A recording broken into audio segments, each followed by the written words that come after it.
नमस्कार विद्यार्थी मित्रांनो, मी विवेक पाटील, संचालक उमा अकॅडमी पुणे।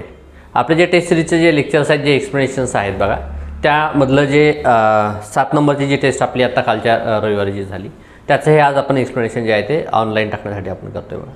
तर याच्यामध्ये बघा आपली जी मॉक ड्रिल्स आहेत बघा, ज्या 3 आपण मॉक ड्रिल दिल्या आहेत, तर त्यातली ही पहिली मॉक ड्रिल आहे। ठीक आहे, ज्या शेवटच्या 3 आपण मॉक ड्रिल म्हणून दिल्या होत्या, त्यातली ही पहिली मॉक ड्रिल आहे। आणि हा पेपर जो आहे हा एक्झॅक्टली आयोगाला भिडणारा पेपर आहे।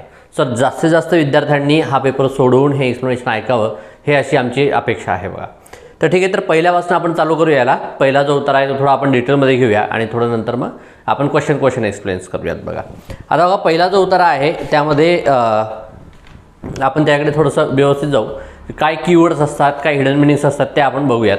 आयोगाला तसे प्रश्न याच्या आधी कधी पडलेले आहेत का ते पण आपण बघणार आहोत। ठीक आहे, चला आता सुरुवातीपासून आपण स्टार्ट करूया। हा बघा आपली MPSC CSAT टेस्ट नंबर 7 आहे। ठीक आहे, जी 12/12/2021 ला झालेली आहे बघा। ठीक आहे, तर त्यानुसार हे त्याचं एक्सप्लेनेशन आहे। 1 ते 50 जे क्वेश्चन्स आहेत त्याचं एक्सप्लेनेशन मी आत्ता घेणार आहे बघा। ठीक आहे, बघा आता हा पहिला उत्तर आहे 1 ते 5। इकडे तिकडे न जाता आपण डायरेक्टली काय करू की डायरेक्टली उत्तरांवर आपण उतरणार आहे। बघा आता पहिलं काय आहे, क्वेश्चन नंबर 1 ते 5 ज्याला मी वाचतो त्यानुसार तुम्ही त्याला हे करा। मानसिकता आमची जागतिक व्यवस्थाच निर्माण करते। आता इथे काय म्हणते, मानसिकता आमची जागतिक व्यवस्थाच इथं लागलंय। ठीक आहे, जागतिक शिक्षण व्यवस्थाच निर्माण करते म्हणजे काय, ती सोडून इतर कुठलीही शिक्षण व्यवस्था जी आहे ती करत नाही। इथं काय म्हणतो, ह्या म्हणजे आमची जी शिक्षण व्यवस्था आहे ती तेवढी क्षमतेची नाहीये, जागतिक आहे। ठीक आहे, पुढे काय म्हणतोय, कारण जेव्हा जेव्हा उत्तरामध्ये कारण परिणाम वैशिष्ट्य येतात त्यावर आयोगाचे क्वेश्चन्स नेहमी असतात। मी हे नेहमी सांगतोय बाबा, कारण आल्यामुळे आपण याला गोल करतोय। इथं गोल का केलं, कारण की इथं शिक्षण व्यवस्था स्ट्रॉंग केलेलं आहे स्टेटमेंट। ठीक आहे, बाकी दुसरं कुठलंही नाही। आता स्ट्रॉंग स्टेटमेंट काय, रॅशनल स्टेटमेंट्स काय असतात हे आपल्या लक्षात यायला पाहिजे, ते आपण सर्व शिकवलेलं असतं बघा। कारण आमची शिक्षण व्यवस्था, आमची याचा अर्थ काय म्हणायचं, त्यांची स्वतःची का नाही, तर हे भारताच्या शिक्षण व्यवस्थेबद्दल बोलतायत, हे आपल्याला गृहीत घ्यायला लागेल बघा। ठीक आहे, आमची शिक्षण व्यवस्था केवळ म्हणजे दुसरं काहीही नाही। आमची शिक्षण व्यवस्था केवळ तुम्हाला एखाद्या विषयात काम चलाऊ तज्ञ करू शकते, काम चलाऊ तज्ञ करू शकते, याच्या पलीकडे काहीही करणार नाही शिक्षण व्यवस्था। ठीक आहे, नंतर काय म्हणतो, एखादा अधिक जिज्ञासू म्हणजे काय, ज्याला शिक्षण व्यवस्थेचं काही त्याच्यावर काही जास्त परिणाम होणार नाही, स्वतः जो काम करतो तो। ठीक आहे, अधिक जिज्ञासू असेल तर बघा, असेल तर हा वर्ड काय करतोय, कंडिशन सांगणारा शब्द आहे बघा हा। ठीक आहे, जिज्ञासू असेल तर तो स्वयंप्रेरणेने शास्त्रज्ञ किंवा तत्वज्ञ हे बनू शकतो। पण त्याच्या बघा पण, परंतु, किंतु, मात्र हे जे वर्ड्स असतात याच्यानंतर जी काही विधानं येतात ती कशाची असतात, ती लेखकाची महत्त्वाची विधानं असतात बघा। ठीक आहे, काय म्हणतोय बघा हा, पण त्याच्या मूलभूत मानसिकतेवर, मूलभूत म्हणजे काय, मूळ। ठीक आहे, याला आपण मूळ म्हणू शकतो। मूलभूत मानसिकतेवर सकारात्मक बदल करणारे शिक्षणच नसल्याने, बघा मूलभूत मानसिकतेवर कोण बदल करते, तर शिक्षण कोण परिणाम करतो, तर शिक्षण व्यवस्था तुमचा परिणाम करतो। शिक्षणच नसण्याने तो मात्र होत नाही। ठीक आहे, मूलभूत मानसिकतेवर सकारात्मक बदल होत नाही, का होत नाही, तर आपल्याकडे तशी शिक्षण व्यवस्था नाहीये म्हणून। ठीक आहे, व्यक्ती आणि त्यांचा शोध अथवा चिंतन म्हणजे काय, व्यक्ती आणि चिंतन यात तात्विक महदंतर राहून जाते, ते यामुळेच म्हणजे हा कारण सांगणारा शब्द आहे। मग यामुळेच म्हणजे कशामुळे, तर आपली शिक्षण व्यवस्था नसल्यामुळे राहून जाते। आता इथं बघा, इथं आपण मागं क्वेश्चन तयार केलेला आहे, तर याचा अर्थ काय होतो, व्यक्ती आणि त्याचा शोध अथवा चिंतन यात तात्विक महदंतर राहून जाते, ते यामुळेच कशामुळे राहून जाते, मूलभूत मानसिकतेवर सकारात्मक बदल करणारं शिक्षण नसल्यामुळे हे महद अंतर राहून जाते। ठीक आहे, मग आता मला सांगा, जर हे महद अंतर जे राहते ते जर आपल्याला संपून टाकायचं असेल तर काय करावं लागेल, मूलभूत मानसिकतेवर सकारात्मक बदल करणारं शिक्षण आपल्याला त्याची स्थापना करावी लागेल। ठीक आहे, एकदा पुन्हा सांगतोय बघा, काय म्हणतोय बघा, त्याच्या मूलभूत मानसिकतेवर सकारात्मक बदल करणारे शिक्षणच नसल्याने, आता हे शिक्षणच नसल्याने तो बदल मात्र होत नाही। ठीक आहे, व्यक्ती आणि त्याचा शोध अथवा चिंतन यात तात्विक महदंतर राहून जाते, ते यामुळेच कशामुळे राहून जाते, हे तात्विक महदंतर कशामुळे राहतं, तर मूलभूत मानसिकतेवर सकारात्मक बदल करणारे शिक्षण नाहीये म्हणून। जर समजा आता आपल्याला व्यक्ती आणि चिंतन यातलं महदंतर जर संपून टाकायचं असेल तर काय करावं लागेल, तर आपल्याला काय करावं, मूलभूत मानसिकतेवर सकारात्मक शिक्षण जे आहे, जो परिणाम करणारे शिक्षण जे आहे त्याची स्थापना करावी लागेल. याच्यावर क्वेश्चन आहे बघा, तो क्वेश्चन आपण बघूया. काय क्वेश्चन काय तो आपला जो मागे जो आलेला आहे तो क्वेश्चन काय आहे बघा. बघा क्वेश्चन नंबर 1 इथं काय म्हणतोय तर ते पण बघायला पाहिजे. बघा काय ते, व्यक्ती आणि चिंतन यामधील महदंतर संपवण्यासाठी काय करावे लागेल. काय करावं लागेल बघा, मूळ म्हणजे तिकडे काय दिलेलं आहे, मूलभूत दिलेलं आहे बघा. मूलभूत मानसिकतेवर किंवा मूळ मानसिकतेवर सकारात्मक बदल करणारे शिक्षणाची व्यवस्था करावी लागेल. म्हणून याचं उत्तर जे आहे ते 4 येतं बघा. येते लक्षात तुमच्या की काय बघा, तिकडे उलट कंडिशन दिलेली आहे आणि क्वेश्चनमध्ये उलटी कंडिशन दिलेली आहे. असा क्वेश्चन याच्या आधी तुम्हाला कधी दिसला होता का, तर बघा असे क्वेश्चन जे आहेत ते 17ला 2018ला असे क्वेश्चन्स आलेले आहेत बघा. ठीक आहे, त्यामुळे हे इम्पॉर्टंट आहेत बघा. हे तुम्हाला वाचता आलं पाहिजे. याला म्हणतात reading in between the lines असं याला म्हणतात बघा. ठीक आहे, आता पुढं सेकंड काय म्हणतोय त्या पुढं काय म्हणतोय, पुढं बघू आपण.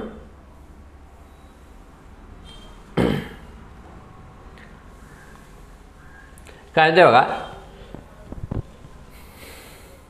महदंतर राहून जाते यामुळेच, म्हणजेच मानवी वर्तन आणि त्या वर्तनातून जे काही निष्पन्न होईल मग ते त्या जिज्ञेतून ज्ञानातून नव्हे असो की केवळ मानवी आदिम प्रेरणातून चांगले असो की वाईट, त्याचा दोष मानवी वर्तनाच्या मानसिकतेत समजावून घेत त्या प्रेरणांचा दिशा देणारे शिक्षणच मुळात उपलब्ध नाही. म्हणून आमचे शिक्षण या मानसिकता शिक्षणाबरोबरच आपोआप किंवा मानसोपचाराने बदलतील असे गृहीत धरते आणि या वर्तमान मानसोपचारांचे किंवा समुपदेशांचे मर्यादित्व शिक्षण व्यवस्थेच्या लक्षात मात्र आलेले नसते. जड भाषा व प्रभावी पण उपयुक्तता अतिमर्यादित, म्हणजे जे काय भाषा वापरतात ती जड असते पण प्रभावी असते, जड असते आणि प्रभावी असते, पण त्याची त्याचं जो आहे काय उपयुक्तता जी आहे ती काय आहे, अति मर्यादित आहे. ठीक आहे, असे त्याचे साधारण स्वरूप असते. आणि यातून म्हणजे कशातून, तर या गोष्टींमधून. ठीक आहे, यातून मानवी वर्तनावर प्रभाव टाकणारा सर्वात प्रभावी घटक म्हणजे मानसिकता याचेच मुळात काय करायचे याबाबत आम्ही अनभिज्ञ आहोत. आता बघा इथं काय म्हणतोय, वर्तनावर सर्वात प्रभावी घटक कुठला आहे तर मानसिकता. याच्यावर क्वेश्चन आहे बघा, तो एक क्वेश्चन आपण एकदा बघूया मागे काय आलेला आहे.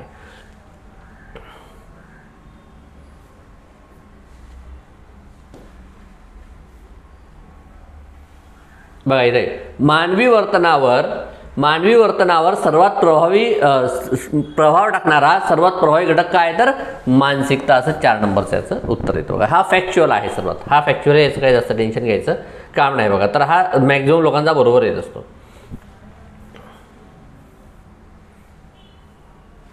पुढे काय म्हणतोय बघा, अतिमर्यादित बघा, यातून मानवी वर्तनावर सर्वात प्रभाव टाकणारा सर्वात प्रभावी घटक म्हणजे मानसिकता याचेच मुळात काय करायचे हे आम्हाला माहीत नाही बघा. पुढे काय म्हणतोय, आम्ही या अनभिज्ञ राहिलो आहोत. अगणित सामाजिक गुन्हे मग ते कायद्याच्या कक्षेत येऊत किंवा न येऊत आमच्या मानसिकतेचे दृश्य परिणाम आहेत.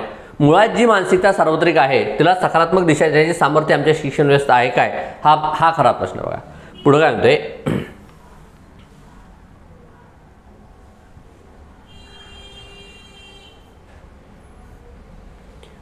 मानवी वर्तन आणि मानसशास्त्र शिक्षण आणि मानवी हेच आहे का, थोडंसं बघूया. ठीक आहे, काय म्हणते बघा, शिक्षण आणि मानवी भावी वर्तनाच्या दिशा यांचा आंतरिक संबंध आहे. शिक्षणाचा संबंध आहे आणि वर्तनाचा संबंध आहे. शिक्षण म्हणजे नेमके काय यावर गंभीरपणे नव्याने विचार करायची गरज आहे. शिक्षण हे नुसते मानवी वर्तनाच्या मानसिक शिस्तीपुरते मर्यादित नाही. वर्तनशास्त्र हे मुळात मानसशास्त्राशी संलग्न आहे. मानवी वर्तन आणि मानसशास्त्रज्ञ शिक्षणामुळे विकसित होत प्रगल्भ व समष्टीवादी व्हायला हवे असे मानले जाते बघा. असं व्हायला पाहिजे. काय समष्टी याचा अर्थ काय होतो, समष्टीवादी म्हणजे काय, समष्टीवादी याचा अर्थ काय होतो तर सर्व समाजाबद्दल. ठीक आहे, सर्व समाजाबद्दल बोलणे याला समष्टीवादी म्हणतात. ठीक आहे, कोणताही विषय शिकवला जाण्याआधी बघा इथे इम्पॉर्टंट आहे, इथं आपण क्वेश्चन तयार केला आहे. काय म्हणते बघा, कोणताही विषय शिकवला जाण्याआधी तो का शिकवला जात आहे त्याची अंतिम परिणिती काय आहे, त्यात भावना काय आहेत, ठीक आहे, त्यात संभावना काय आहेत, हे जर तो विषय शिकवण्याआधी समजवलेच गेले नाही, शिक्षण तज्ज्ञांनी तयार केलेल्या पूर्वनिर्धारित अभ्यासक्रमांना सरळ अटळपणे शिकवायला सुरुवात केली गेली तर याचा परिणाम काय होईल बघा. तर त्या विषयाच्या अनुषंगाने विद्यार्थ्याचे वर्तन हे सकारात्मकच राहील असे नाही. याचा अर्थ काय होतो, सकारात्मकच राहील असे म्हणजे काय, नकारात्मक सुद्धा राहू शकते. ठीक आहे, याचा अर्थ तुमच्या लक्षात यायला पाहिजे बघा. त्या विषयाच्या अनुषंगाने विद्यार्थ्याचे वर्तन हे सकारात्मकच राहील असे नाही. याचा अर्थ काय होतो, एखाद्या वेळी नकारात्मक सुद्धा राहू शकते. याच्यावर आपण क्वेश्चन तयार केलेला आहे बघा, तो मागं क्वेश्चन आहे, तो आपण एक क्वेश्चन बघूया बघा.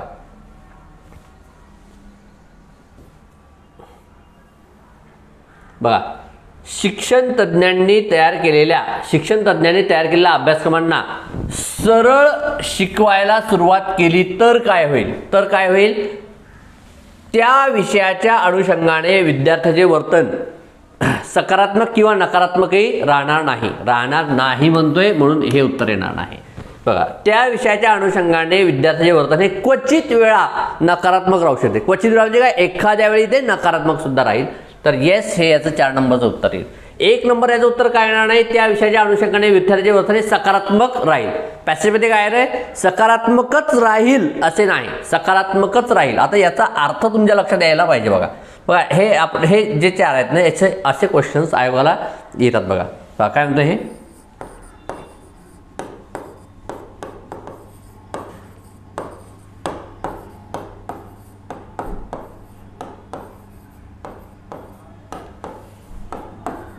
बघा, याचा अर्थ जो आहे ना, हा आपल्या लक्षात यायला पाहिजे, सकारात्मकच राहील असे नाही.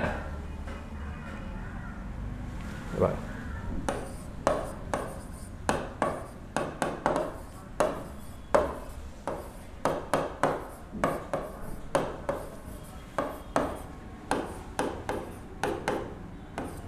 ठीक आहे, सकारात्मकच राहील असे म्हणजे याच्या 2 शक्यता असतात. सकारात्मक राहू शकते आणि सकारात्मक राहू शकणार नाही.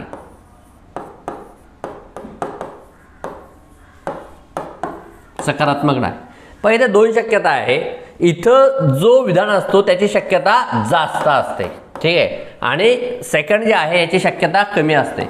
पण बोलणारा का बोलत असतो, तर ही शक्यता सांगण्यासाठी आपण बोलत असतो. बघा, आपलं साधं आहे की आपण जर असं म्हटलं की UPSC करणारे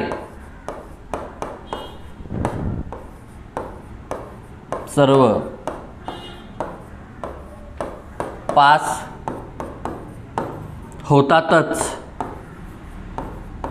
असे नाही. इथं 2 शक्यता आहेत बघा. कुठल्या शक्यता आहेत 2, तर पास होऊ शकतात किंवा पास होणार नाहीत. ठीक आहे, बघा, आता हे तुम्ही पण, हे जे विधान आहे ना, हे तुम्ही पण स्वतः पण खूप वेळा ऐकलं असेल. काय, UPSC करणारे सर्व पास होतातच असे नाही.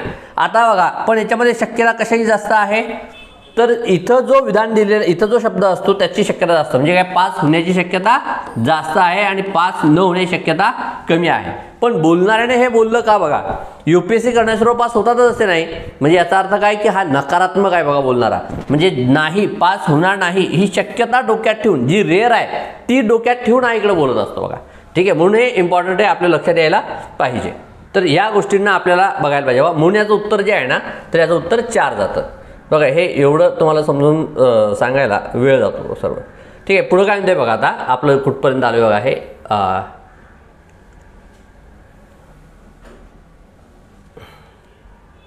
ठीक आहे, पुढं काय म्हणते बघा. आता पूर्वनिर्धारित अभ्यासक्रमांना सरळ अटळपणे शिकवायला सुरुवात केली गेली तर त्या विषयाच्या अनुषंगाने विद्यार्थ्यांचे वर्तन हे सकारात्मकच राहील असे नाही. 2 शक्यता सांगितल्या, नकारात्मक सुद्धा राहू शकते आणि सकारात्मक सुद्धा राहू शकते. सकारात्मक न राहण्याची शक्यता कमी आहे, पण त्यासाठी हे बोललेलं आहे बघा.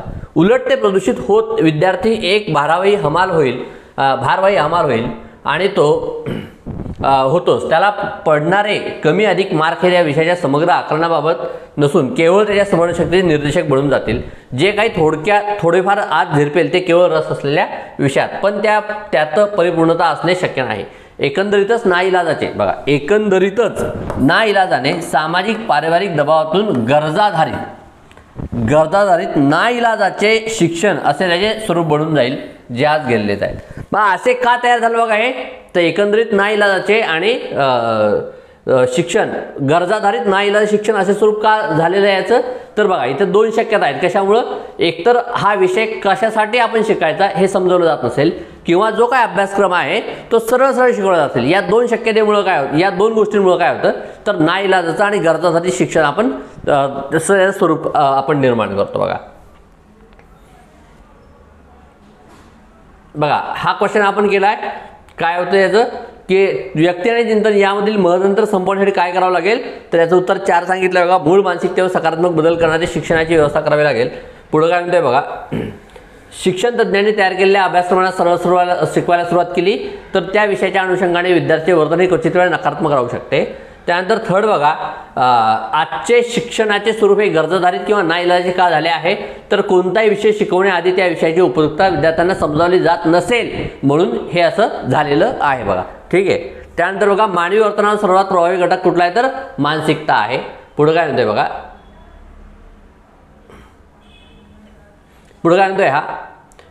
संबंधित उत्तराचे लेखक हे काय करतायत बघा, शिक्षण व्यवस्थेची नकारात्मक बाजू यांनी मांडलेली. जे काय सांगितलं बघा, शिक्षण तुमच्या मानसिकतेवर कसा परिणाम करतो हे सर्व यांनी सांगितलेलं आहे. आणि आपली शिक्षण व्यवस्था जी आहे ती तेवढी सक्षम नाही, म्हणून आपण मानसिकता आपली नकारात्मक का राहते हे सर्व यांनी सांगितलेलं आहे. म्हणून याचं उत्तर जे आहे ते शिक्षण व्यवस्थेची नकारात्मक बाजू मांडत आहेत बघा. तर नेक्स्ट जे आहे तो नेक्स्ट उत्तर आपण वाचूयात बघा. थोडंसं आता याला फास्ट वाचूया. काय म्हणतोय, वनस्पती रचनाशास्त्र अभ्यास म्हणजे मॉर्फॉलॉजी करताना जी कमालीची विविधता आढळते त्यामागची उपयुक्त पाहून अगदी थक्क व्हायला होते. पानांचे अगणित प्रकारचे आकार, ठीक आहे, असं पानांचे आकार, आकृतिबंध आणि त्यांची खोड फांद्यांवरील मांडणी यामागचे सूत्र एकच असते बघा, दुसरं नाही. एकच सूत्र आहे, इम्पॉर्टंट आहे. ते म्हणजे, आता हा वर्ड आल्यानंतर आपल्याला गोल करायला पाहिजे कारण की याच्यावर क्वेश्चन्स असतात. म्हणून ते म्हणजे सर्व पानांना जास्तीत जास्त सूर्यप्रकाश मिळावा. काय आहे एकच सूत्र, काय, सर्व पानांना जास्तीत जास्त सूर्यप्रकाश मिळावा, हे इथे इम्पॉर्टंट आहे. पाण्यातील विशिष्ट प्रकारच्या क्षीरवाहिन्यांमुळे किंवा जलवाहिन्या इथे दिले बघा, त्याला कमी अधिक ताठरपणा तर प्राप्त होतोच, त्याशिवाय सर्व भागांना पाणी व क्षार व्यवस्थितपणे पोहोचले जातात. यामध्ये कोलॅटरल सर्क्युलेशनची पद्धती पण अंतर्भूत असते. तर हे इम्पॉर्टंट आहे बघा. हे जे आहे ना, आता जलवायुना ते म्हणजे हे जे वर्ड्स आहेत तर हे जास्त इम्पॉर्टंट असतात वाचत असताना, कसं वाचायला पाहिजे पॅरा. पुढे काय म्हणतंय बघा,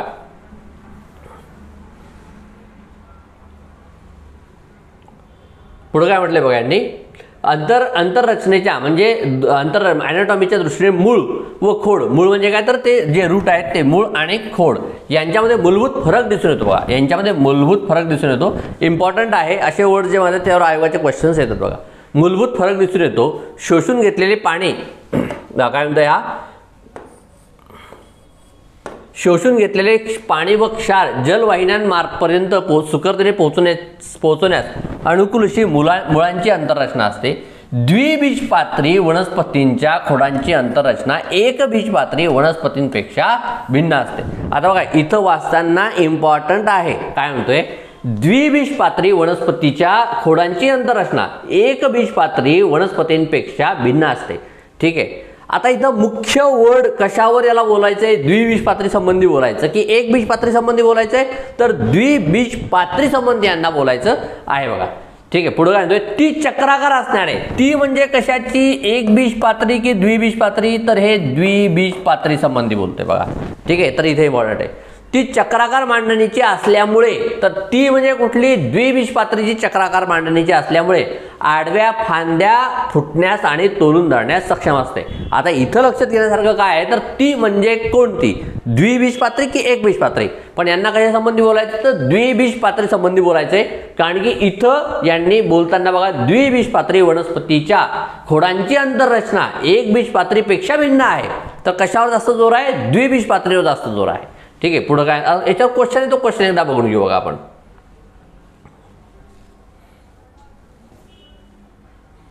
काय म्हणतोय बघा इथं अयोग्य विचारलेला आहे इथं, अयोग्य विचारलेला आहे तर ते इम्पॉर्टंट आहे. इथं काय म्हणतोय हा खाली विधाने वाचून अयोग्य विधान निवडा. जे विधान अयोग्य असेल ते आपलं उत्तर पाहिजे. काय म्हणतोय बघा एक बीजपात्री वनस्पतींची अंतररचना चक्राकार असते. तर इथं काय पाहिजे, इथं पाहिजे द्विबीजपात्री.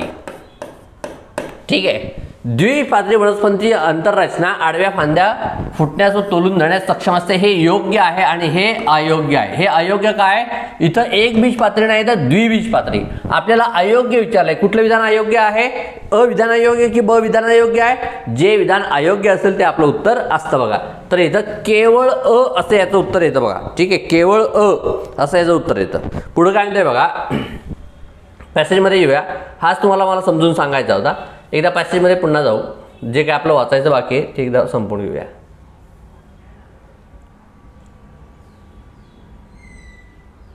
काय म्हणतोय बघा हा,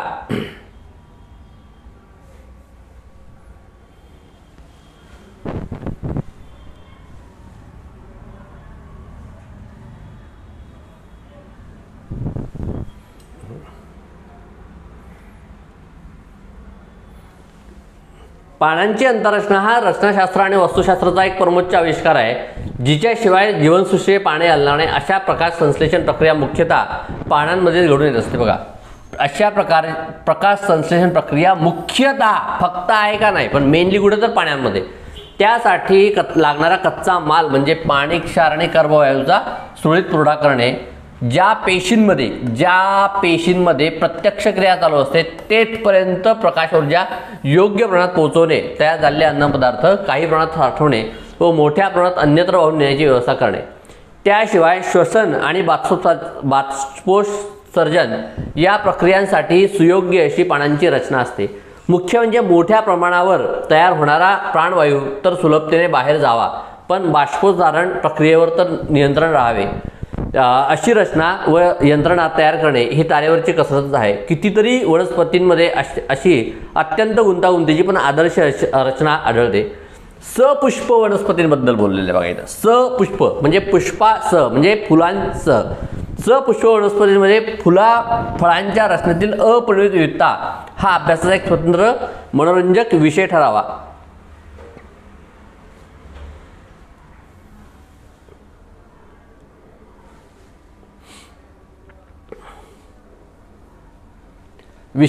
त्या सर्वांमागचे एक महत्त्वाचे समान सूत्र म्हणजे बघा, त्या मागचे महत्त्वाचे समान सूत्र म्हणजे पुनरुत्पादन प्रक्रिया व्यवस्थित खात्रीशीर रीतीने घडून यावी आणि वंश सातत्य सुरळीतपणे चालू राहावे.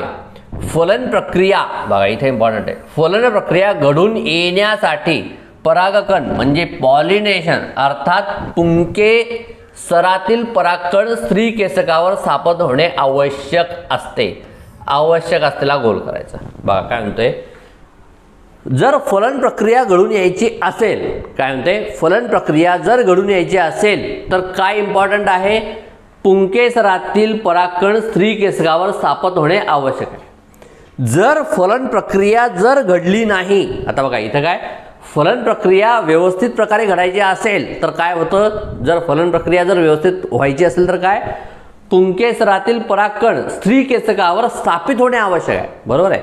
जर हे व्यवस्थित स्थापन झाले तर फलन झालं. जर फलन नाही झालं याचा अर्थ काय, तर ही प्रक्रिया व्यवस्थित झाली नाही, पुंकेसरातील परागकण स्त्री केसकावर स्थापन झाले नाही असं त्याचा अर्थ होतो. आता बघा याच्या असा क्वेश्चन कुठं आलेला आहे आपल्याला, बघा इथं काय म्हणतोय हा, बघा इथं काय म्हणतोय, फलन प्रक्रिया अयशस्वी होईल जेव्हा, बघा इथं काय म्हटलं यांनी, फलन प्रक्रिया अयशस्वी होईल जेव्हा, कधी अयशस्वी होईल, पुंकेसरातील परागकण स्त्री केसकावर व्यवस्थित स्थापन होणार नाही तेव्हा ही अयशस्वी होईल. येते असा क्वेश्चन 2018ला आलेला आहे. हे तुम्ही तुमच्या जवळ बघा. ठीक आहे, 2018ला आलेला आहे. क्वेश्चन नंबर 19 आहे हा. ठीक आहे, ए सिरीज मधला असा सेम क्वेश्चन आयोगाने तयार केलेला आहे बघा. तर त्या प्रकारचा आपण हा क्वेश्चन तयार केलेला आहे. तर हे इम्पॉर्टंट आहे, हे तुमच्या लक्षात यायला पाहिजे बघा. ठीक आहे, तर बघा आता पुढे काय म्हणतोय हा, नेक्स्ट क्वेश्चन बघूया आपण.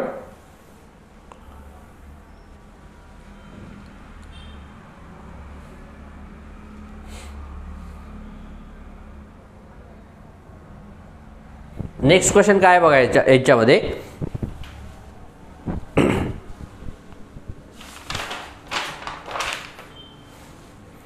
प्रकाश संश्लेषण प्रक्रिया पानांच्या पेशींमध्येच, दुसरीकडे कुठेही नाही घडून येते असं म्हटलंय का? नाही. तर हे अयोग्य विधान आहे, आपल्याला योग्य विचारलेलं आहे. पुढे काय म्हणतोय, प्रकाश संश्लेषण प्रक्रियेमध्ये पाणी, क्षार आणि कर्बवायू हेच कच्चा माल म्हणून कामाला लागतात, हेच नाही असं काय म्हटलेलं नाही की एवढेच आहेत म्हणून. ठीक आहे, आता योग्य विचारलं, दोन्ही विधान अयोग्य आहेत म्हणून दोन्ही नाही असं याचं उत्तर जातं बघा. नेक्स्ट काय बघा, पाणी आणि क्षार खाली कोणत्या सर्व भागांपर्यंत पोहोचवतात? तर जलवायुण्या हे याचं उत्तर येतं बघा. एकदम सिंपल आहे, एकदम सोपे. जो कठीण होता तो तुम्हाला मी आधी त्याचं एक्सप्लेनेशन मुद्दामून आधी देऊन ठेवलं होतं. त्यानंतर 10 बघा, खाली विधाने वाचून योग्य विधान निवडा. अपुष्प वनस्पतीमध्ये फलन प्रक्रिया होत नाही. तिथं सपुष्प आलंय बघा, अपुष्पचं आपल्याला काही घेणं नाही, आपल्याला माहीत नाही याच्याबद्दल म्हणून हे अयोग्य येतं.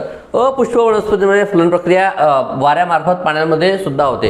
अपुष्प नाही तर तिथे सपुष्प असं विधान पाहिजे होतं. ठीक आहे, म्हणून बघा इथं योग्य विचारलं तर दोन्हीही नाही असं 4 नंबरचं याचं उत्तर जातं बघा. तर हे आपल्याला इम्पॉर्टंट आहे शोधायला. ठीक आहे, नेक्स्ट आपण बघूया.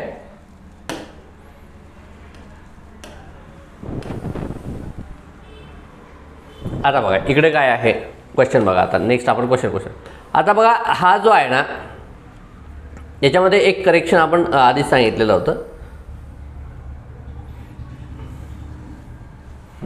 इथे फक्त करेक्शन काय होतं तर ते क्लासमध्ये झालेलं आहे. इथे जे आहे इथं 448 आहे, इथं 482 आहे, तर इथे 882 असं पाहिजे फक्त, बाकी काही याच्यामध्ये होत नाही बघा. आता इथे काय म्हटलं बघा, या व्यक्तीने, आता असा क्वेश्चन बघा मागच्या वर्षी आलेला आहे बघा. मागच्या वर्षी तो हमला, फौजदारी बलप्रयोग जे काही तुम्हाला याचा आला होता बघा पॅरा कशाचा, तर तुमच्या कायद्यांवर, तर तसा हा तयार करण्याचा मी प्रयत्न केलेला आहे बघा, पुरेपूर प्रयत्न केलेला आहे. तर हे इथे इम्पॉर्टंट आहे हां. ठीक आहे, या व्यक्तीने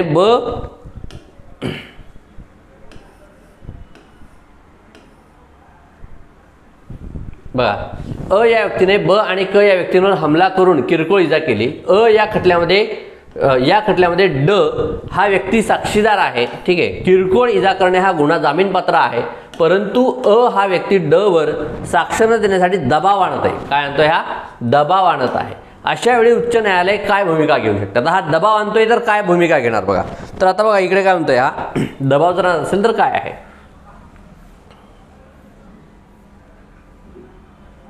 बघा. जरी कायद्याने जामीनपात्र गुन्ह्यातील आरोपीस जामीन मिळण्यास हक्क असेल, परंतु सदरील व्यक्ती जर साक्षीदारांवर दबाव आणून बघा, हा ॲप्लिकेशन लेवलचा क्वेश्चन आहे. असेच क्वेश्चन मागच्या वर्षी विचारले होते बघा, की हा व्यक्ती कुत्र्याच्या मुचक्या सोडून ब वर हमला करण्यासाठी त्याला सोडतो आहे अशी त्याची भावना होते वगैरे वगैरे मागच्या वर्षी आहे. तर सेम पॅटर्नवर हा क्वेश्चन तयार केला आहे बघा. हा तुम्ही खूपच व्यवस्थित तुम्ही सोडवायला पाहिजे.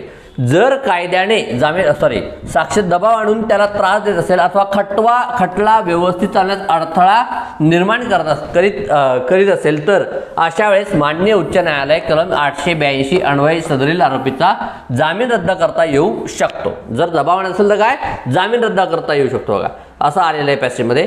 तर इकडे काय म्हटले बघा यांनी, इथे काय म्हटलंय, या व्यक्तीने ब आणि क या व्यक्तींवर हमला करून किरकोळ इजा केली.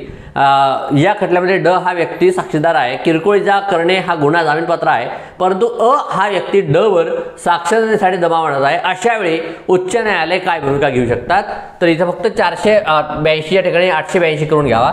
तिथं काय उच्च न्यायालय या व्यक्तीस कलम 882 अन्वये त्याचा जामीन रद्द करतील अशी तरतूद आपल्या याच्यामध्ये आहे बघा. ठीक आहे, नेक्स्ट काय बघा, या व्यक्तीला जामीनपात्र अपराधामध्ये शिक्षा झालेली आहे, परंतु ही व्यक्ती न्यायालयाच्या निर्णयाविरुद्ध दाद मागत आहे, तेव्हा व्यक्ती काय करेल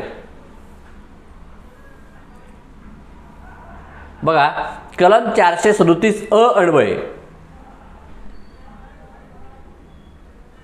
कलम 400 अन्वये आरोपीस जरी शिक्षा झाली असली तरी त्यास जामीन देणे बंधनकारक असते. का?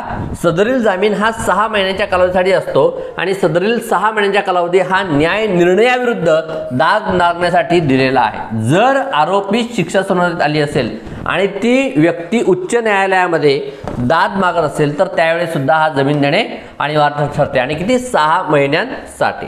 ठीक आहे, पुढे काय म्हणतोय बघा. हा क्वेश्चन काय आहे आपल्याला. क्वेश्चन काय आहे.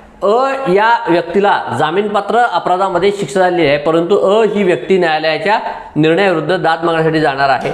तर अशा वेळी तेव्हा हा व्यक्ती काय 6 महिन्यांच्या जामिनीस पात्र ठरेल. जामिनीस अपात्र ठरेल असं येणार नाही. जामिनीस पात्र परंतु जामीन देणे बंधनकारक नसेल असं पण येणार नाही. जामिनीस अपात्र म्हणून येणार नाही. तर 6 महिन्यांच्या जामिनीस पात्र ठरेल तो. हे सर्व जातं बघा. नेक्स्ट काय आहे.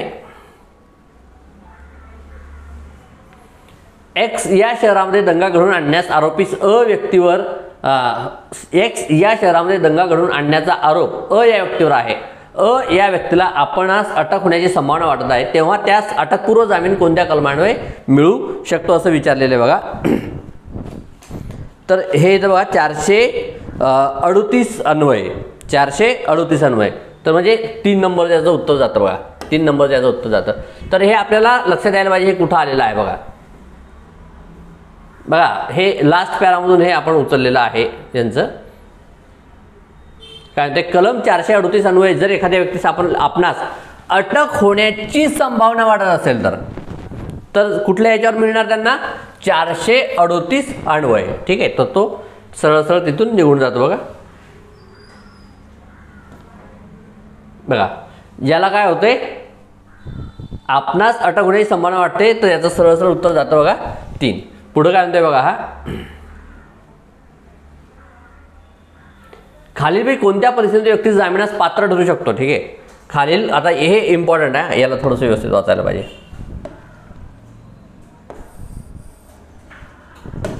काय म्हणते बघा. खालीलपैकी कोणत्या परिस्थितीमध्ये व्यक्ती जामिनास पात्र ठरेल. कुठल्या याच्यामध्ये. तर कुठल्या याच्यामध्ये बघा. अंमलदाराने अधपत्राशिवाय अटक केली असेल तर तो जामिनीस पात्र ठरणार. येस करेक्ट आहे.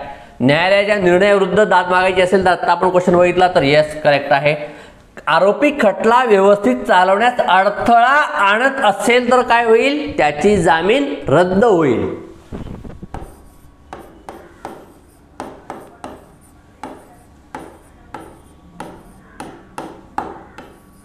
बरोबर, त्याची जामीन काय होईल रद्द होईल. म्हणजे जामिनीस पात्र राहणार आहे का तो. जामिनीस पात्र राहणार का नाही. म्हणून हे येणार आहे म्हणजे आणि ब याचं उत्तर जातं बघा. ठीक आहे, आता बघा हा क्वेश्चन जो आहे ना 15 नंबरचा तो मॅक्झिमम लोकांनी चुकवला होता बघा. एकदम इझी टाकलेला आहे. काय जामीन ही संकल्पना कोणत्या तत्वावर विचारलेलं आहे. काय कोणत्या तत्वावर आधारित आहे. कलमावर आधारित विचारलंय का नाही तर तत्वावर विचारलं बघा. असा क्वेश्चन जो आहे ना 2017ला बघा सतीची प्रथा नावाचा तो सतीच्या प्रथेविरुद्ध जो काय कायदा तयार केलेला आहे तर त्यामध्ये असं आलं होतं बघा 2017च्या याच्यामध्ये की कुठल्या कलमानुसार सतीचे उदात्तीकरण याची व्याख्या दिलेली आहे. ठीक आहे, तर मुलांनी काहीतरी चुकीचे उत्तर लिहिलं होतं तेव्हा त्याच्यामध्ये. ठीक आहे, तर आता बघा इथं काय म्हणतोय हा कुठल्या तत्वावर आहे तर कोणत्याही व्यक्तीचा जीवन जगण्याचा अधिकार कोणत्याही व्यक्तीची जीवनशैली आणि तिचं स्वातंत्र्य यापासून त्याला भारतीय संविधान वंचित ठेवू शकत नाही या तत्वावर दिलेले आहे. ठीक आहे, कलम 21(1) असं कुठं आलेलं नाही बघा. आणि हे कलम 21 हा तत्व नाही तर या तत्वावर आहे. तर थोडंसं पॅसेजमध्ये आपण जाऊया बघा. बघा काय म्हणतोय हा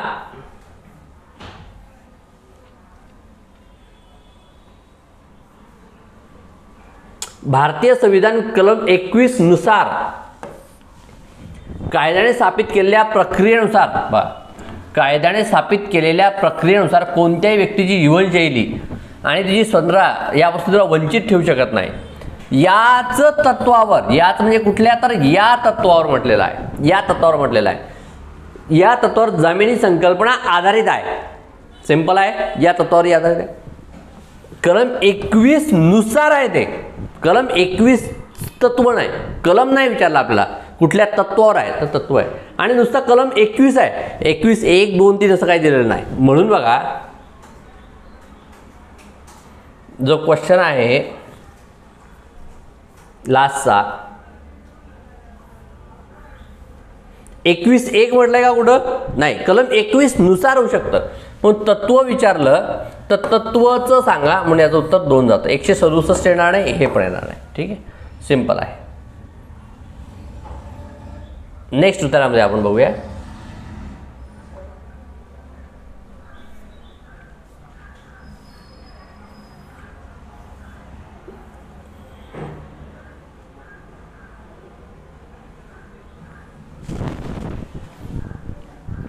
कारण याचं जे उत्तर आहे बघा, तर याचं 3 उत्तर आहे. 3 उत्तर येतं बघा. अचं काय सांगितलं यांनी, राजकीय अधिसत्ता. राजकीय अधिसत्ता काय आहे तर ही राज्याची सर्वोच्च सत्ता सांगितलेली आहे. बचं 1 सांगितलं ज्ञान अधिसत्ता, तर वैयक्तिक गुणवत्ता आहे. ठीक आहे. दिव्य वलयी अधिसत्ता म्हणजे काय तर अलौकिक नेतृत्व गोल. सर्व महत्व तर जे आहे सांगितलं तर हे बलाचं सांगितलेलं आहे. ठीक आहे, तर एवढंही सिंपल आहे. तर हे मागच्या वर्षी आलेले त्याचे क्वेश्चन्स जोड्या लावण्याचे म्हणून टाकलेले, बाकी काही नाही. ठीक आहे, नेक्स्ट बघा.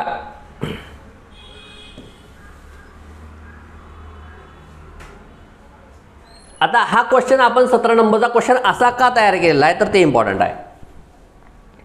तुम्हाला 2017चा एक उतारा आठवत असेल बघा, तर त्यामध्ये असं सांगितलं होतं बघा, 2017चा जो आलेला आहे तर त्यामध्ये काय सांगितलं होतं त्यांनी, म्हणजे तो उतारा होता बघा, मला असं वाटतं की महिला सबलीकरणावर उतारा होता. महिला सबलीकरण आणि काहीतरी अजून सांगितलं, तर त्यामध्ये मूलभूत फरक विचारला होता आणि त्यामध्ये ऑप्शन्स टाकले होते की पहिला असं, दुसरं असं, पहिला असं, दुसरं असं. तर पहिल्याच उत्तरामध्ये होतं हे, तर त्यामुळं हे आपण असं टाकलेलं आहे बघा. सत्ता आणि सत्ता अधिसत्ता यामध्ये मूलभूत फरक आहे. खाली जाणे वाचून योग्य पर्याय निवडा. तर काय मूलभूत फरक आहे यांच्यामध्ये तर बघा काय म्हणतो ह्या,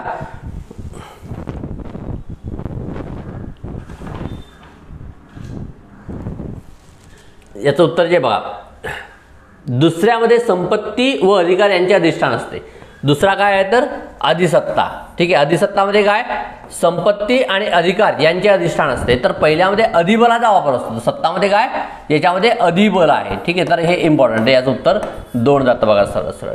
तर आता हे वाचताना थोडंसं क्लिष्ट करावं असा याचा उद्देश होता आणि 2017ला आयोगानं अशा प्रकारचा क्वेश्चन विचारलेला आहे. त्याचे ऑप्शन्स असे आहेत बघा, याच प्रकारचे असणे पहिल्यामध्ये दुसऱ्यामध्ये, तर त्यामुळं आपण हे असा क्वेश्चन तयार केला आहे बघा. ठीक आहे, तर नेक्स्ट बघा काय आहे, वेबर प्रणित अधिसत्तेमध्ये कशाचा समावेश होत नाही. आता लास्ट टाइमला पण कशाचा समावेश होत नाही हे असे क्वेश्चन्स आलेले आहेत. तर यामध्ये परंपराजन्य आणि क्षेत्रप्रधान, तर याचा समावेश होत नाही म्हणून याचं उत्तर जे आहे ते 2 जातं बघा सरळ सरळ. यामध्ये काही नाही, हा फॅक्च्युअल आहे. दिव्य वलयी अधिसत्ता वेबर प्रणितमध्ये येतं आणि विवेकाधिष्ठित अधिसत्ता वेबर प्रणितमध्ये येतं, बाकी येत नाही. त्यानंतर नेक्स्ट बघा,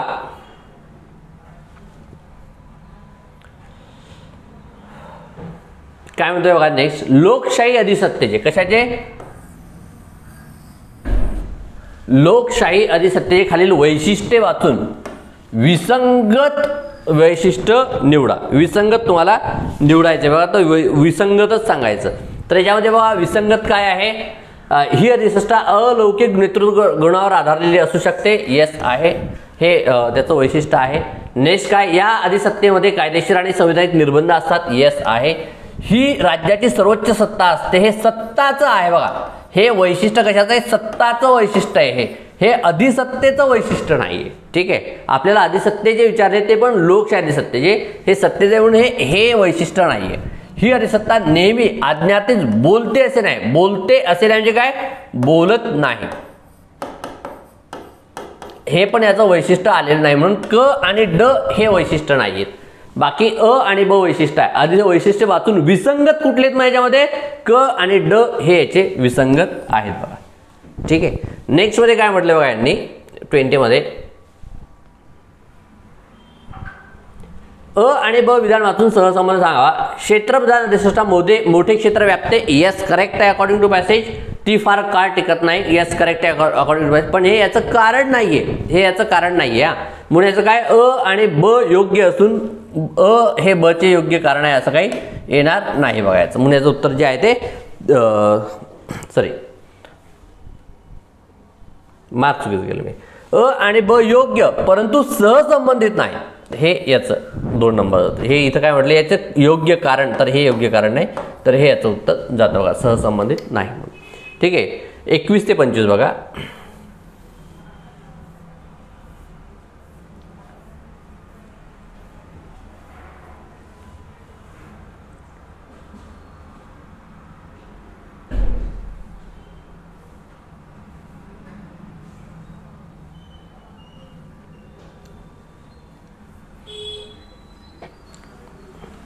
आयोनायझिंग रेडिएशन मध्ये काय काय होतं, डॉट डॉट आहे म्हणजे काय, आयोनायझिंग रेडिएशन मध्ये काय काय होतं ते सर्व सांगायचं. अणूमधील बाह्य कक्षेत भ्रमण करणाऱ्या इलेक्ट्रॉनवर आघात होतो. येस करेक्ट आहे. अणूमधील धनविद्युत भारित प्रोटॉन व न्यूट्रॉन प्रोटॉन व ऋण भारित इलेक्ट्रॉन कणांची संख्या समान असते. आता हे याच्यामध्ये होतं का, समान होते का, नाही. According to passage statement correct आहे, पण आपल्या क्वेश्चनला लागत नाही म्हणून हे अयोग्य ठरतं. ठीक आहे, म्हणून हे अयोग्य ठरतं. अणूमधील बाह्य कक्षेत भ्रमण करणाऱ्या इलेक्ट्रॉनला काढून टाकण्यात येते. येस करेक्ट आहे. अणूचे धनविद्युत भारित अणूमध्ये रूपांतरण. येस करेक्ट आहे. फक्त काय ब विसंगत आहे, केवळ ब विसंगत म्हणजे काय, अ क आणि ड हे इकडे लागतात बघा, फक्त ब विसंगत, बाकी सगळे योग्य. नंतर काय म्हणते बघा,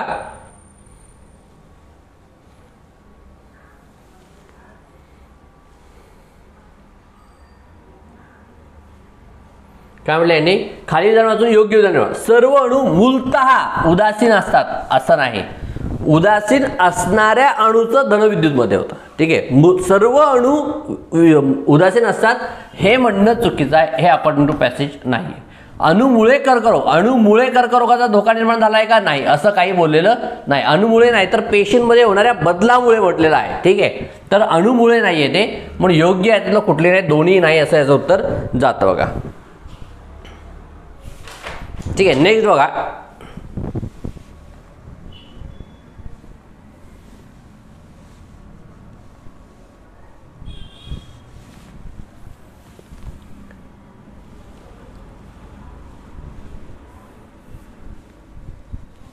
बघा, क्ष किरणांपेक्षा अल्फा किरणांचे, आता इथे तुम्हाला क्वेश्चन समजायला पाहिजे. क्ष किरणांपेक्षा अल्फा किरणांचे, इथं काय म्हटलं यांनी, इथं हा क्वेश्चन जो आहे हा अल्फा किरणांवर आहे बघा.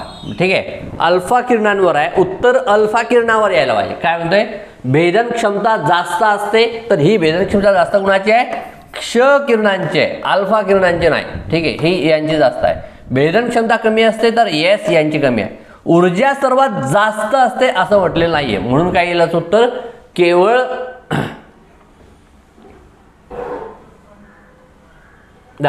क्ष किरणांपेक्षा अल्फा किरणांचे, तर केवळ ब याचं उत्तर जातं बघा. सॉरी मला दिसलं होतं, केवळ ब असं याचं उत्तर जातं बघा. तर हे क्वेश्चन करणाऱ्या अल्फा किरणांवर क्वेश्चन आहे, हे इम्पॉर्टंट आहे इथं समजण्यासाठी. आता 2016ला यांनी काय केलं बघा, 2016ला एक उतारा होता बघा, डोडोचा एक उतारा होता. डोडोमध्ये त्यांनी एक क्वेश्चन काय तयार केला होता त्याच्यामध्ये, तर त्यामध्ये एक क्वेश्चन त्यांनी तयार केला होता की स्थानिक कासवांमध्ये स्थलांतरित कासवांपेक्षा काय वेगळं होतं, असा क्वेश्चन होता. स्थानिक कासवांमध्ये, क्वेश्चन हा स्थानिक कासवांवर होता, म्हणून क्वेश्चन आयोगाने मॅक्झिमम मुलांनी हे क्वेश्चन चुकवले होते, म्हणून तसा हा क्वेश्चन तयार केलेला आहे बघा 2016च्या नुसार. काय, क्ष किरणांपेक्षा अल्फा किरणांचे, क्वेश्चन हा अल्फा किरणांवर आहे, उत्तर अल्फा किरणांचं द्या फक्त. भेदन क्षमता जास्त असते हे जे वैशिष्ट्य आहे हे क्ष किरणांचे, म्हणून आपल्याला लागत नाही. भेदन क्षमता कमी असते अल्फा किरणांचा आहे. ऊर्जा जास्त असते याचे आपला काही समज नाही, केवळ ब याचं उत्तर जातं बघा. 24 नंबरचा क्वेश्चन बघा, खालील विधाने वाचून काय म्हणतोय हा, गॅमा किरणांपेक्षा बीटा कणांचा वेग जास्त असतो. आता बघा हे थोडंसं आपण याला हॅशमध्ये ठेवलं तरी चालेल बघा, पण अशी तुलना कुठे आलेली नाहीये. ठीक आहे, तुलना नाहीये म्हणून मी याला अयोग्य ठरवतो. तुमचा जर काही लोकांचं जर तुम्ही लक्षातच आलं नसेल तर ते थोडंसं व्यवस्थित बघा. तर अशी तुलना कुठं आलेली नाही म्हणून हे विधान. क्ष किरणे मानव निर्मित आहेत. ठीक आहे, मानव निर्मित हे करेक्ट आहे. पॅसेजमध्ये काय आलंय की एक कृत्रिम आहेत म्हणून आलेलं आहे. ठीक आहे. हे कृत्रिम म्हणजे काय, तर हे मानव निर्मित आहे. ठीक आहे. म्हणून याचं कुठलं योग्य येतं, योग्य विधान केवळ ब असं याचं योग्य विधान जातं. शरीराचे जास्तीत जास्त नुकसान कोणत्या कारणांमुळे होतं, तर याचं उत्तर जे आहे ते अल्फा किरणांमुळे इथं आलेलं आहे बघा. पॅसेजमध्ये पण यांनी सरळ सरळ सांगितलेलं आहे. त्यामुळेच काय म्हणते, त्यामुळेच इतर कणांच्या तुलनेत अल्फा कणांचे शरीराचे नुकसान अधिक करू शकतात. अधिक म्हणजे काय, इतर कणांच्या तुलनेत म्हणजे बाकीचे इतर जे काही कण आहेत त्यांच्या तुलनेत अधिक नुकसान कोण करतं, तर अल्फा कण करतात. इथं आलेले बघा सरळ सरळ.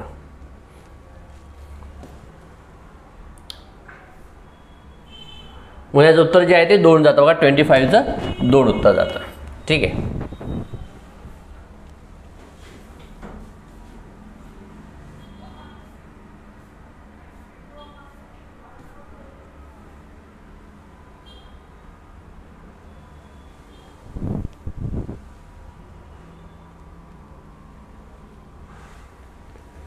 बालकांसाठी विशेष तरतुदी कोणत्या कलमामध्ये केल्या आहेत. आता तुमच्यापैकी भरपूर लोकांनी याचं उत्तर 15-3 लिहिलेलं असेल बघा. तर 15-3 याचं उत्तर का नाही येत बघा. 15-3 का उत्तर येत नाही, पॅसेजमध्ये जायला पाहिजे.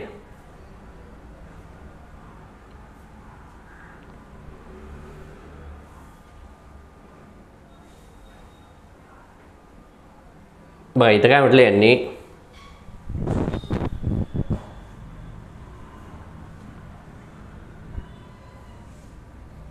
इथं काय म्हटलं बघा, भारतीय संविधानातील इकडून निघतो काय म्हणते, भारतीय संविधानातील कलम अनुच्छेद 15(3) मध्ये इतर गोष्टींबरोबर बालकांसाठी विशेष तरतुदी करण्यासाठी राज्य सरकारला अधिकार दिलेले आहेत. इथं तरतुदी केल्या आहेत का नाही, इथं अधिकार आले आहेत. 15(3) मध्ये काय आलेत, अधिकार आलेले आहेत. इथं तरतुदी नाही आहेत, फक्त राज्य शासनाने काय काय करायला पाहिजे याचे अधिकार आले आहेत. म्हणून याचं उत्तर जे आहे, हा जो क्वेश्चन आहे याचं उत्तर जे आहे ते 15(3) येत नाही. तिथे काय केलेलं आहे, फक्त तरतुदी दिलेल्या आहेत बघा. सॉरी, तिथे फक्त अधिकार दिलेले आहेत. म्हणून याचं उत्तर जे आहे बघा ते काय जातं, ते इम्पॉर्टंट आहे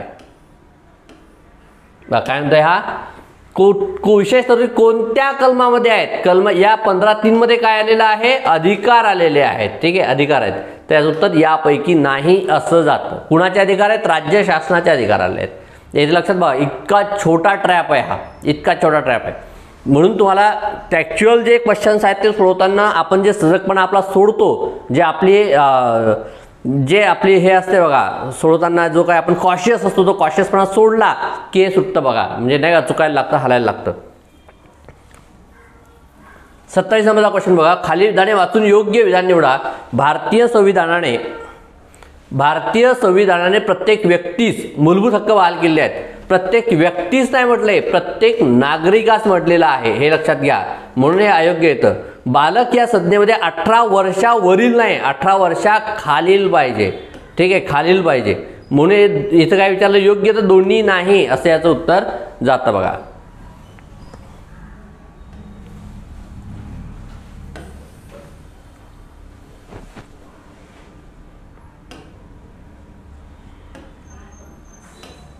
काय म्हणतोय हा, अ या व्यक्तीने ब या व्यक्तीवर लैंगिक हल्ला केला आहे, परंतु तो हल्ला विकोपकारी अंतर्भेदी नव्हता. तेव्हा काय होईल, त्याला 3 ते 5 वर्ष कोणत्याही वर्णाची शिक्षा. विकोपकारी नव्हता म्हणजे काय, लैंगिक हल्ला होता तो, तर लैंगिक हल्ल्यासाठी हे यांनी दिलं आहे.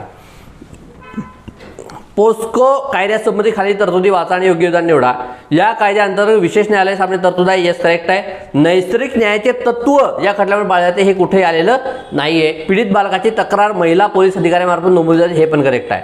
केवळ अ आणि क करेक्ट येतात त्याच्यामध्ये. ठीक आहे, याच्यामध्ये काही जास्त लॉजिक नाहीये बघा.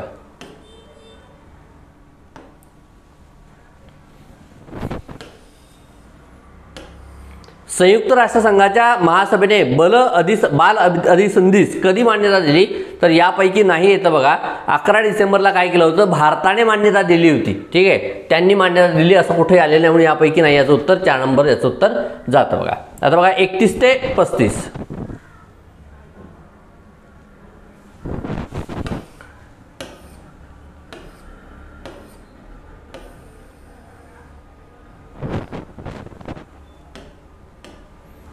काय वरील उत्तरात व्यक्त झालेले विचार खालील कोणत्या समाजतोडकांच्या विचारांशी मिळते जुळते आहेत?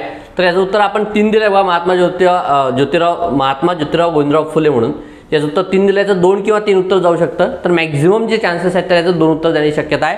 हा आत्ता राज्यसेवेच्या मुख्य परीक्षेला आलेला आहे, तर एक्सप्लेनेशनच्या दृष्टीने आपण हा घेतला होता. ठीक आहे. 32 बघा, पानाडे आणि देवाडे या 2 शब्दांमध्ये कोणते साधर्म्य आहे? साधर्म्य विचारले बघा, दोन्ही शब्दांच्या शेवटी ड आहे. ठीक आहे. आणि नंतर काय म्हटलं, यांचे यमक सारखे आहे, ब अ आणि क याचं उत्तर जातं बघा. बाकी याच्यामध्ये दुसरं काहीही नाही येणार. या फक्त अ आणि क बरोबर याचं उत्तर 2 जातं बघा. कार्यकारण संबंध, कार्य सामर्थ्य तर हे तर येणार नाही बघा यांच्यामध्ये. ठीक आहे. हा मुद्दा आयोगाचा आहे म्हणून आपण घेतलेला आहे बघा. त्यानंतर नेक्स्ट बघा काय म्हणतोय हा, वरील उतारा वाचल्यानंतर भोळ्या शेतकऱ्यांचे कोणत्या प्रकारचे शोषण होते? कोणत्या प्रकारचे शोषण होते इथं म्हटलेलं आहे, तर ते इम्पॉर्टंट आहे बघा. एलिमिनेशन मेथडचा वापर इकडे करणे एक्सपेक्टेड आहे. एलिमिनेशन मेथड काय, हे बघा, आर्थिक आणि धार्मिक, शारीरिक कुठं आलेलं नाही, म्हणजे ब आपल्या उत्तरात यायला नको. ठीक आहे. ब बरोबर बनतोय म्हणजे हे आपल्या उत्तरात येणार नाही. ब बरोबर म्हणतोय म्हणजे हे आपल्या उत्तरात येणार नाही. सर्व बरोबर म्हणजे हे आपल्या उत्तरात येणार नाही. तर जास्तीत जास्त आपल्याजवळ एक उत्तर बघा, अ आणि क बरोबर, ब आणि ड चूक, सांस्कृतिक आणि राजकीय. ठीक आहे. ब शारीरिक कुठं आलेलं नाहीये पॅसेजमध्ये म्हणून.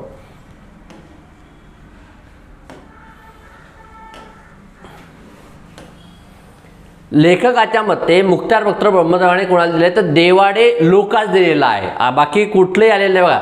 सवर्ण, भट लोकास किंवा उच्च वर्ण असं कुठे नाही, फक्त क बरोबर 2 नंबर याचं उत्तर जातं बघा. 2 नंबर याचं उत्तर जातं. वरील उत्तरात कोणत्या समाज व्यवस्थेची, तर वर्ग व्यवस्था इथे याचं उत्तर येतं बघा. काय, वर्ग व्यवस्था हे याचं उत्तर येऊ शकतं. वर्ग व्यवस्था का, हे ज्याचं उत्तर का जाण्याची शक्यता आहे बघा. 2 याचं उत्तर का जाणार,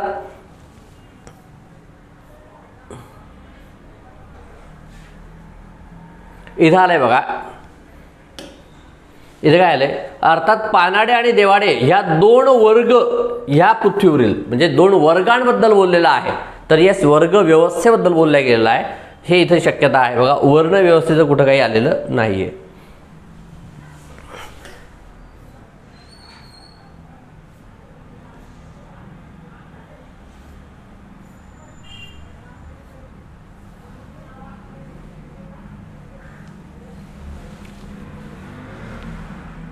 बघा, हाताची 5 बोटे एकत्र आली की मूठ बनते, या विधानाला पाठबळ देणारे खाली विधान कोणते?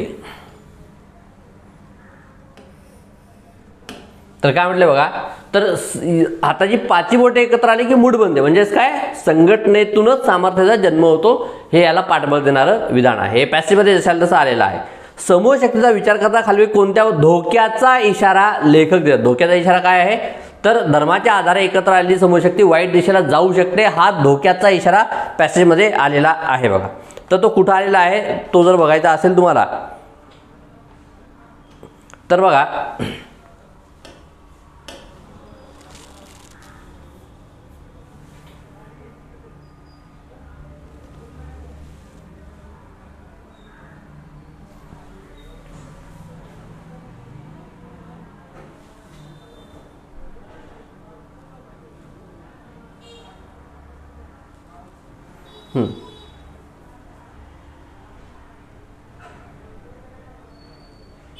बघा, याबरोबरच समूह शक्तीचा विचार करता ही बाब चिंतनीयही आहे, कारण धर्माच्या आधारे एकत्र आलेली समूह शक्ती चांगल्या दिशेने गेली नाही तर समाज व्यवस्थेला धोका निर्माण होऊ शकतो. सर्व धर्मांसाठी हे लागू आहे. जर चांगल्या दिशेने नाही गेली तर धोका पण निर्माण करू शकतात. तर हे आहे बघा, म्हणून काय, हा धोक्याचा इशारा आहे आपल्याला. ती वाईट दिशेला सुद्धा जाऊ शकते म्हणून. ठीक आहे, वाईट दिशेला जाऊ शकते शक्यता सांगितलेली आहे, तर हा धोक्याचा इशारा इथे सांगितलेला आहे. 38 नंबरचा क्वेश्चन बघा, समूह शक्तीबद्दल सर्वात महत्त्वाची बाब यांनी काय सांगितलेली आहे बघा. काय, समूह शक्तीबद्दल सर्वात महत्त्वाची बाब, तर समतोल विचार प्रक्रियेतून निर्माण झालेले सदविचार हे याच्यात सर्वात महत्त्वाचं आहे. बाकी याच्यामध्ये काय समविचारी व्यक्तींचे एकत्र येणे किंवा हे तर काय येणार नाही. तर तुम्ही जर प्रॉपर वाचलं तर यामध्ये हे त्याचं उत्तर निघतं बघा. नंतर काय, अयोग्य विधान कोणते, बचत गटाच्या चळवळीमधून महिलांचे सबलीकरण होऊ शकते, हेच करेक्ट आहे. आर्थिकता आणि सामूहिक शक्ती यांचा काही संबंध नाही, तर बचत गटासंबंधी यांनी सांगितलं होतं ते आर्थिक सबलीकरणामधूनच सांगितलेलं आहे. म्हणून समूह शक्ती आणि आर्थिकता याचा काही संबंध नाही, हे विधान जे आहे ते अयोग्य जातं.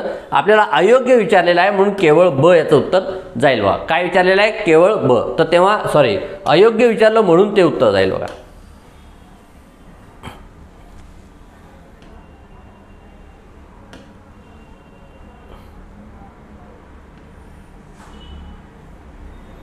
इकडे काय म्हणतोय, उद्यावरचं योग्य नाव सुचवा. तर सामर्थ्य याचं हे येईल बघा, सामर्थ्य. आता समूह शक्ती हा मानवी विकासाचा मार्ग हे काय होईल? ही केंद्रवर्ती संकल्पना होईल. सामर्थ्य आणि त्याच्यानंतर मग सामर्थ्य कसं येतं, समूह एकत्र आल्याच्या नंतर कसं सामर्थ्य निर्माण होतं तर ते सांगितलेलं आहे. ठीक आहे. नाव टॉपिक जो आहे तो सामर्थ्य आहे, समूह शक्ती हा काय आहे तर याची थीम आहे. ठीक आहे. तर हे लक्षात यायला पाहिजे. इथं मुलं माझ्याशी भरपूर यांनी डिस्कस केलं होतं क्लासमध्ये, म्हणून सांगतोय. तर सामर्थ्य याचं काय टॉपिक आहे आणि थीम जी सांगितलेली आहे तर ती थीम आहे आपल्या समूह शक्तीची. मग त्यामधून कसा विकास होणार हे यांनी इथे एक्सप्लेन केलेलं आहे. ठीक आहे. पुढे बघा काय म्हणतोय, हा नेक्स्ट उतारा जो आहे तो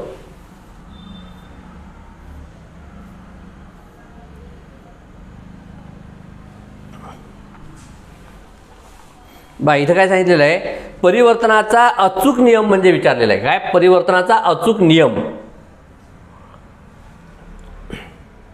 अचूक नियम कोणता आहे?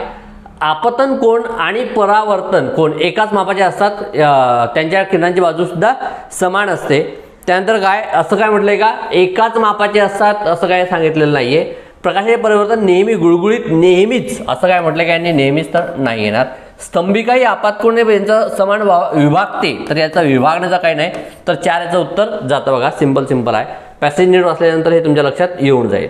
नेक्स्ट काय म्हणतोय बघा, प्रकाश आणि आपली दृष्टी यामधील नेमका संबंध दर्शवणारा पर्याय बघा. प्रकाश आणि आपली दृष्टी याच्या संबंधित जायला पाहिजे बघा. तर दुसरं आपल्याला नको. तर प्रकाश म्हणजे दृष्टीची संवेदना निर्माण करणारे विद्युत चुंबकीय बल आहे असं काय म्हटलेलं नाही. दृष्टीची संवेदना निर्माण करणं असं नाही. प्रकाश म्हणजे दृष्टीला दिसणाऱ्या विविध वस्तूचे प्रारूप आहे असं पण नाही. प्रकाश म्हणजे दुसरं काही नसून आपल्या दृष्टी वस्तू पाहण्याची क्षमता, तर याचं यापैकी नाही. तर हे काही इथं येणार नाही बघा. नंतर काय आलेलं बघा, प्रकाशाच्या नियमित परिवर्तनाच्या वेळी आपत्कोन आणि परावर्तित कोन समान मापाचे असतात.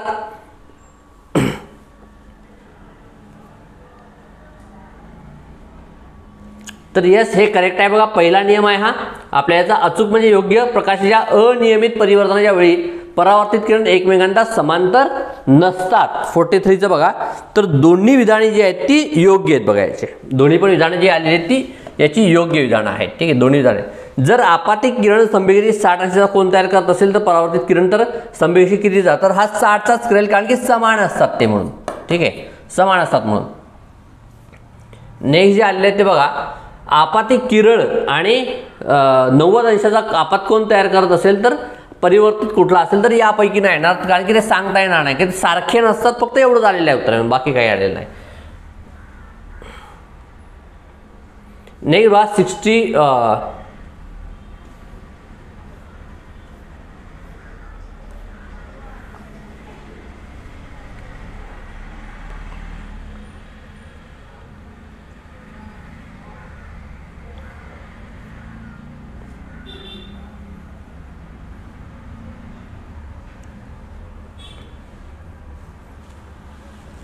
नेक्स्ट याच्यामध्ये काय सांगितले बघा यांनी, what did Jesus Christ advocate for, not outward poverty but inward spirit. हे पॅसेजमध्ये जशाला तसं आलेलं आहे बघा. कुठं आलेलं आहे हे आपण एकदा बघूया वाटलं जर तुम्हाला.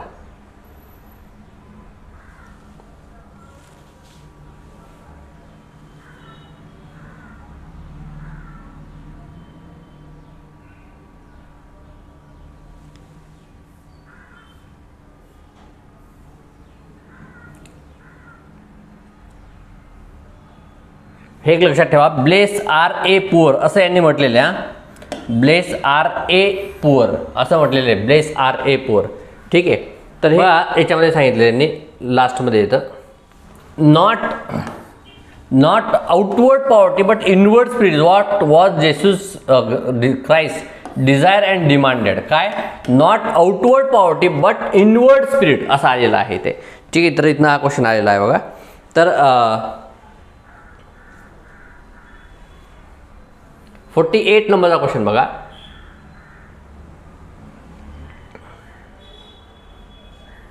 Which of the following statement is associated with जसं ब्लेस आर ए पुअर असं आलेलं आहे, ब्लेस आर ए पुअर असं यांचं आलेलं आहे बघा 3 नंबरचं. नंतर काय बघा, which of the following is discuss in passage. इथे पोल्युशन कुठं आलेलं नाही, स्पिरिच्युअलिटी अँड सर्व्हिस ऑफ फेलोमॅन आलेला आहे. तर ए आणि सी याचं उत्तर जातं बघा सरळ सरळ. ठीक आहे, नेक्स्ट काय आहे बघा याच्यामध्ये 50 नंबरचा क्वेश्चन जो आहे तो